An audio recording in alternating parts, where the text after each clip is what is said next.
So before I start this video, I just want to say that there might be some triggers in it. So if anyone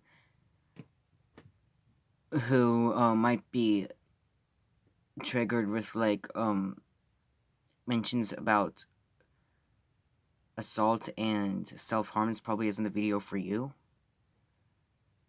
Um, well, I just thought I should put that out there because I don't want to trigger anyone who might be watching this. Also, I just wanted to point out that you might hear some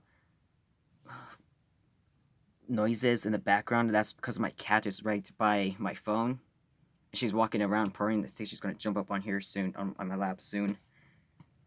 Here she goes. But so you might hear her during the video, and I don't know how where this video will take me. I guess, and I don't know how long this will be. Currently have 31% storage space. I guess it was 31. I can make a 31-minute video with the storage space I have on my phone right now, so I might make it that long. Or it might be rushed, I don't know. But I try, if it is long, I'm going to try to post it on here in like 10-minute sections because for some reason YouTube on the YouTube app will only let me post videos with and that's only 10 minutes long, I think, or it's 20, it's something along there. But and you're also probably going to see like, lots of blurs because the lighting in here is horrible. I apologize for that. I thought that sitting here would make it better than my last video. But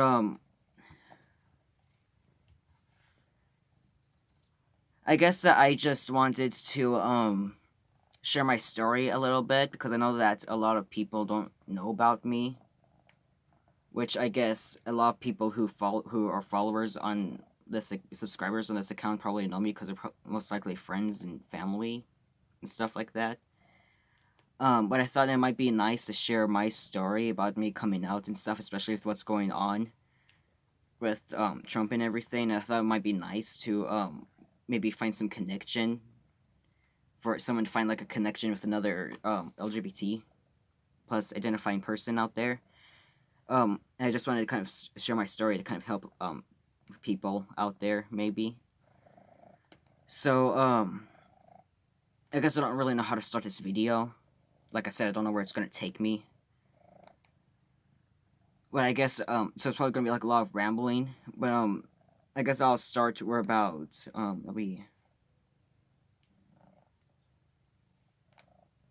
about 8 to 9 years ago, when I was 14. This was before I came out as transgender, and I don't know why she's licking my hand, but she's being a dork. But anyways, this was before I knew I was transgender, and it was around the time where I thought that I was a lesbian. Well, I guess I identified as it, so I didn't think that I was. I knew I was in a way.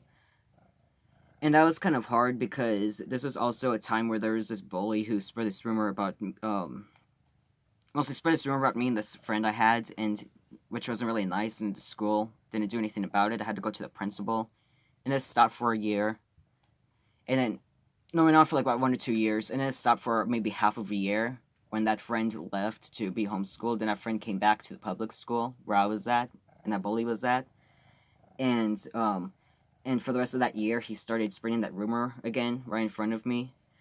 And there's one other friend who knew about this, but she never really did anything about it, which I guess it isn't anything bad because it wasn't her it wasn't her job to do anything about it. It was mine or my friend who was part of that rumor too. So I went to the because whatever you call like the secretary or some, I went to someone, and I remember I wrote down the bully's name and stuff, but I never did anything about it. So this prompted maybe I guess this did prompt in a way my depression, which I always had depression, but around this time it was really worse. And with identifying as a lesbian, and I was closeted throughout the whole time because my family, I've grown up with my family telling me that I can that they'll accept me no matter what. But it's the point that this was a time where I didn't know anything about the LGBT plus community, and everything I heard about them was bad. And so I thought maybe being a lesbian was bad, and so I actually hated myself for that. I guess I wanted to really call myself a homophobe because I've never had anything wrong with LGBT plus people, clearly because I'm LGBT, but especially gay or lesbian identifying people. But I guess in a way, maybe I was homophobic towards myself because I was scared, and all I heard was people like that are disgusting, which I've known now for like many years after that. That's for many years now that that's not true.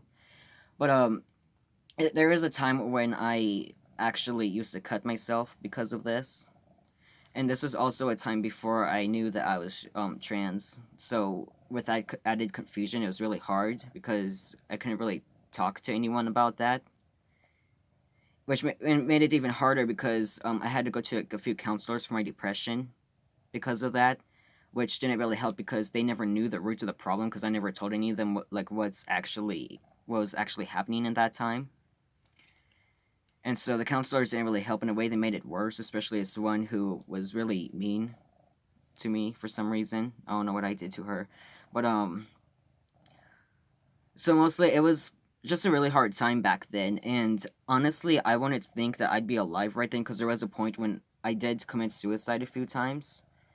And there was all these times when I had myself locked in my room. My cat right here actually saved me during those times. And when I mostly if when I held like a blade to myself or something, she always came up to me, and then depending where I'm at the time, she would lay on my lap or sit on my lap or try to like lean herself on my arm. I don't know if she was trying to lay on it or something, but that made me stop because then it reminded me that even though there's a lot of people didn't understand back then what I've been going through, that she understands in a way, in a cat's kind of way, and that she'd support me no matter what. And also she's cute, so I couldn't leave her. But a few years after that, I was still identifying as gay. Apparently, a lot lesbian. Apparently, a lot of people in my family figured this out, and I guess that's why they told me that they'll support me no matter what. But I about a year after I identified to myself as lesbian, I quickly noticed that that wasn't really the term I wanted to go by. I guess not the term label. It wasn't really the label that I wanted to go by because I knew that that wasn't me, but I didn't know what I was. So there was this time around sixth grade, which would be like about 2 years after everything happened. No, this would be like the year after the rumors started again, because later that year I had to I quit public school to go to be homeschooled for the rest of that year because it got too bad and I got too depressed because of it. Um, there was this thing I read about mental health because I had to do this health class or something for one of my classes, and it talked about being transgender and how it affects your brain, but it wasn't like anything negative or anything. It was actually pretty positive. So it's talking about hormones and chromosomes and just chromosomes. I don't know why I said hormones, but it was talking about that, and I thought, and that was a time when I guess a curtain lifted up, and I was honestly really relieved that there was an explanation for who or what I was. So, oops, she jumped down.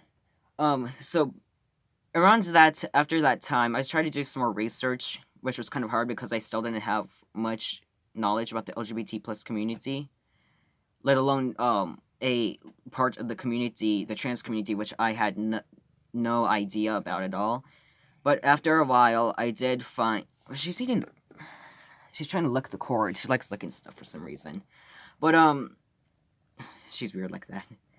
But anyways, I did find like some trans YouTubers such as Ty Turner and Jazz Jennings, and this was around the time when I think Jazz's TLC show first came out, or at least first came out, or it was just really hard to find those videos, and especially because my research was limited towards YouTube and Google, so I couldn't really find much. For some reason, when I used to watch TLC a lot, I never saw any of her episodes on TLC, so it was kind of weird. But anyways, I guess it's just timing was off. But around that time, I watched some clips from her episodes, and I watched a lot of Ty Turner's videos. and it just really, I guess, I forgot who inspired me exactly. I think it was Jazz Jennings inspired me the most. Um, there's also this one other trans YouTuber. I forgot his name, and it's like Stephen Burren or something. I don't know how to pronounce it, but I think that his like account name, I don't know if it's like on here or Instagram or something, is called like Sleep Over with a B instead of a P. Um, I'll try to find it. I'll try to find like the trans YouTubers I mentioned in this, and I'll try to put them in the description below. But anyways, back to the story.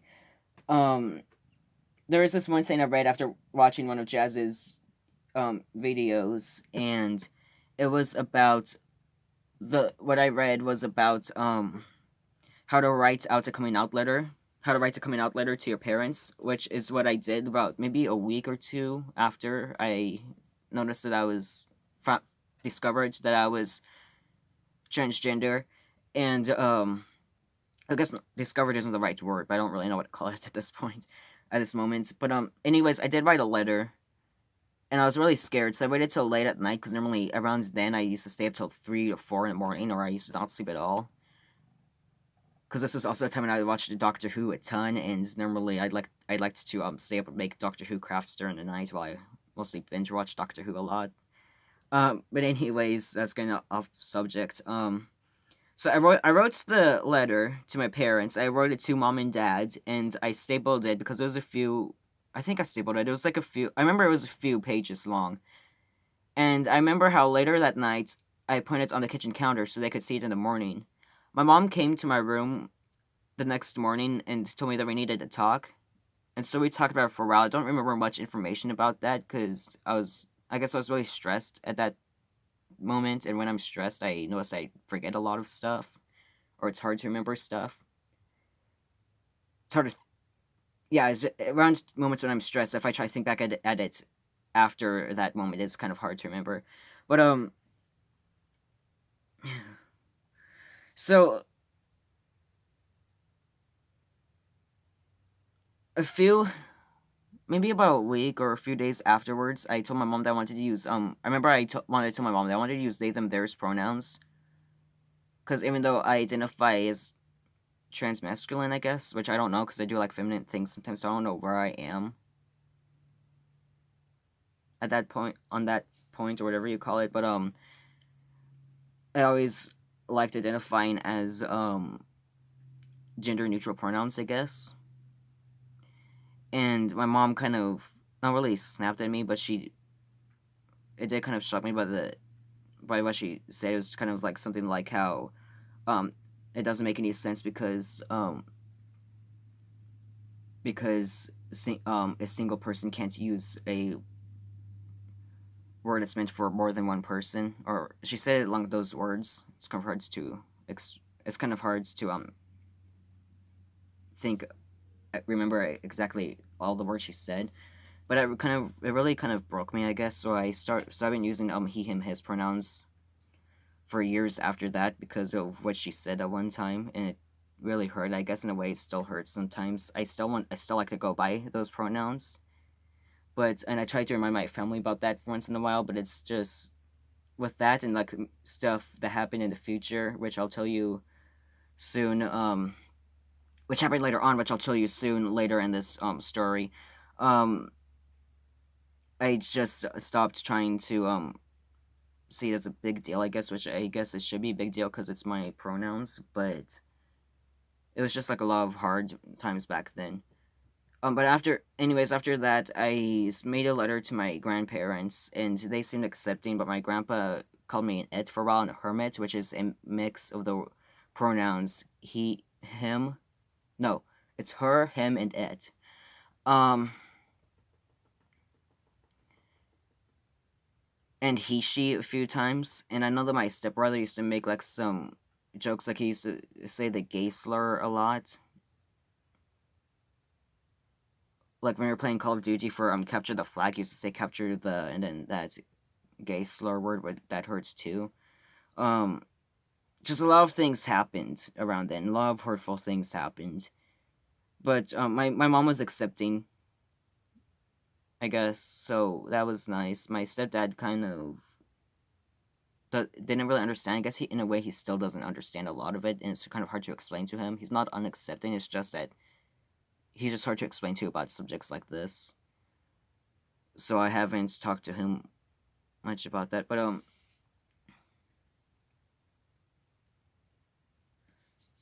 anyways, so after all that stuff happened, I was starting to get kind of depressed again, I guess, because it was just really hard with no one to be around who understood what I was going through. So I went to actually went started going to Oasis for a while, and that was really nice. It was actually pretty great, and it was like a second home, if not the only home that it felt like for me, where people could actually understand what I was going through, what I was going through. But this was also a time when I was having a lot of PTSD, because in the past I was sexually assaulted twice.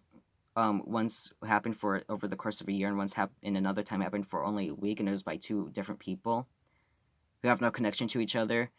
And one of them did get caught, but a few years later after that happened. But I remember I used to go to the bathroom a lot at Oasis, and I used to cry, mostly sit down in the floor and cry because I just felt so pathetic, and I was scared that person would come and get me, which wasn't I knew wasn't true, but it was just a lot of things happened. I just didn't think that anyone would understand that. I couldn't just talk to anyone about that, even though a lot of the people who I guess volunteers, or I think I was a volunteer, who like whoever greeted me at the door used to always ask me if I wanted to talk, because they usually knew that something was going on.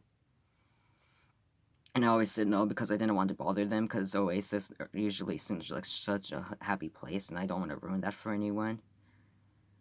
So I stopped going there for a while because there was an ex-friend of mine which caused problems with, I guess, with her whole past just caused problems, and I can't really go there anymore without getting stressed or depressed in some way about it because of it.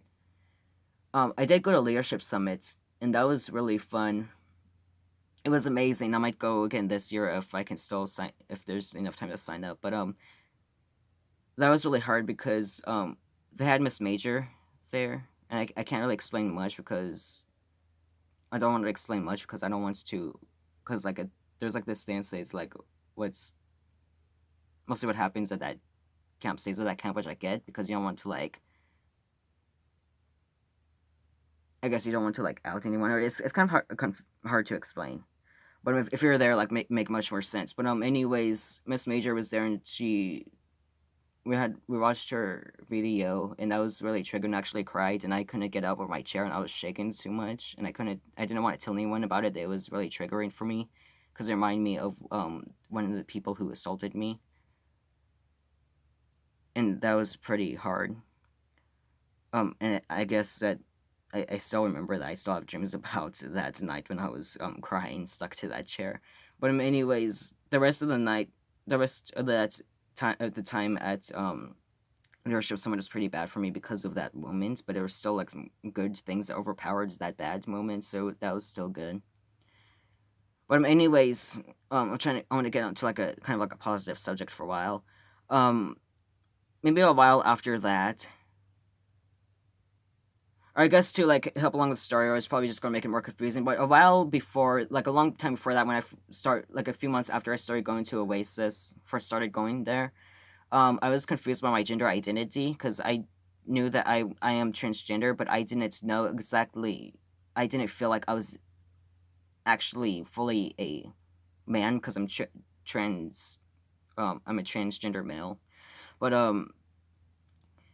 someone mentioned that I could be gender fluid, and I did go back that for a while. But I was only come to find out I was only going by that because it at the time they said what they said made complete sense, and I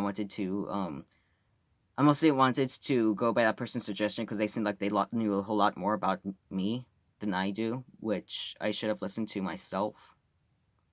Which a person did give good advice, because I actually might be gender fluid, and I'll explain more about that later. Because the video is like 19 minutes in, and I want to try to get it as much in as I can.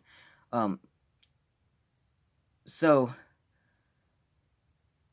yeah, so that happened, and then um going back to after leadership summits, a few, like maybe a few weeks or a few months after that, um I started going by agender, which for those who might not know, agender is someone who identifies as agender. Mostly they don't identify as having any gender. I guess it's as simple as that. I'll like provide some links below because like I'm horrible at explaining stuff, and I don't want to mess it up for anyone. But that was another really hard time because no one used they them theirs pronouns, because this was also a time after I came on telling my family that I wanted to use he him his pronouns because I didn't want to make anyone upset or confused about my choice of pronouns. So that time was hard for me. And there was a time when I was in a relationship with someone. I think my past two videos about when I was I'm talking about my depression and stuff. I think that I did mention her in a few. I don't want to mention her in there for like privacy reasons, but she did help me a lot through this time. But there was a point when I had to break things off with her because it just got too much. And like I said, I won't explain much about that because that's just I guess explaining like everything in our relationship is kind of wrong, especially without asking her or telling her about it. Because I believe that I guess I'm the kind of person that even though she's my ex, she does have it deserve to have a say in talking about stuff about our relationship or our past relationship. But anyways, there was in the middle of our relationship, there was this time when I heard about Demi Boy, Demi Boy. I don't know how to pronounce it, but I thought that I was that. I told her about it, but she said that I this was actually like a week or a few weeks after I came out as agender, so it wasn't really that long after that. And she told me how I just confused in a way, and in a way that kind of hurt because even I know that she didn't mean anything wrong about it, but I guess I was just more expecting a someone to be supportive because the one this time is I feel like I guess I was back to when I was identifying as a lesbian, and when no one when I couldn't really talk to my family about this because they couldn't understand, and so I was like that all over again. And so I went back to identifying as just transgender for a while because I didn't want to disappoint my girlfriend, which I don't know why I don't know why I thought I'd disappoint her, but I did, and it was really hard.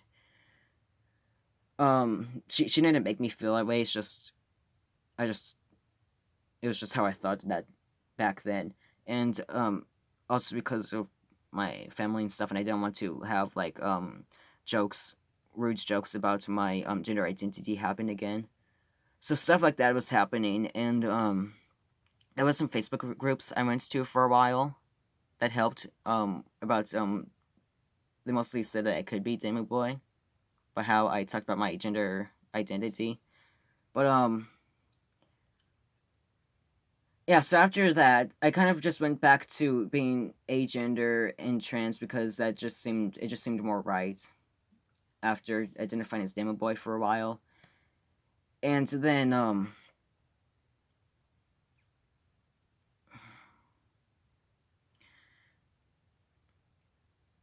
I guess I guess I don't really know what else to say, but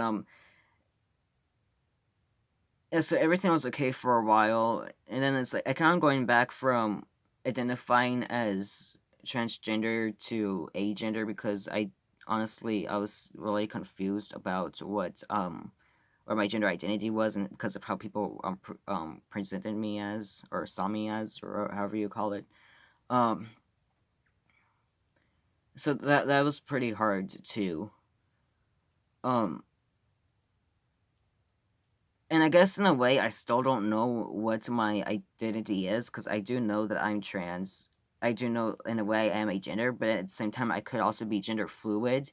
But even though, like a lot like the main term for I read for gender fluid is someone who identifies as both as maybe like a girl at some times and a boy at other times. Which again, I'll provide a link to that in the description. But I've also read later on that there is are some people who identify as trans or some other gender identity and also agender. So it might be that. I don't really know. Um, and I guess I'll try to end the video soon because it is 25 minutes in. There's only 31 minutes allowed to make this video on my phone because of the storage space, like I said before. And I don't really want to ramble too much, so I might make a second part of this tomorrow. But I guess the reason why I wanted to tell you the story, and I guess I haven't really talked about as much about my history of my about me coming out and what led up to that. I haven't really told much about that in the story as I wanted to, but I wanted to at least get most of it out to in a way to let people understand that no matter what your history is, like what happened to you in the past, and no matter what people may say or think of you, that you're still valid. And even if you're confused, or not really confused, but more like if you think if you don't really know what your gender identity is, like it could be like me and might be currently identify as transgender and agender, but you might think that you're some other gender identity. That's okay too, because what really matters is all that you're happy, because the life you're living right now is your life, and we don't have much time on it, so you have to make sure to mostly enjoy it. And if accepting your identity, however you present, is a way for you to enjoy it, then to enjoy life, then I say you should do it, even if you might think that you're confused at the moment, because I've been told a lot in the past that I'll find out what my gender identity, that I'll find out my gender identity in the future, and I don't know how long that will be, and that's okay too, because we've just got to take life one step at a time. And I guess before I end this video, I just wanted to say that I guess, like I said before, that no matter how you identify as, you're still valid, no matter what anyone says or does. And you can't listen to anyone who says that you are other than what you identify as. Because they don't really know you as much as you know yourself. I guess this video is kind of pointless, but again, I just wanted to kind of like share a bit about my life to kind of help others out there in a way, if that would help others out there. Because I know, like, in the past, I would have liked to have watched a video like this to kind of like connect to another person in a way. So I wouldn't feel so alone. I'm kind of hoping that I'd be helping someone like that with this video, which I doubt I will, but who knows. So yeah, I guess I'll end the video here, and I just want to say thank you to anyone who might be watching this, and it means a lot if you do, if you are, if you watch the whole thing. Anyways, like again, I'll give you some information in the description below, and I guess just thank you for taking the time to watch this video, and I hope I'll see you guys in any of my other future videos, whenever that will be. Bye.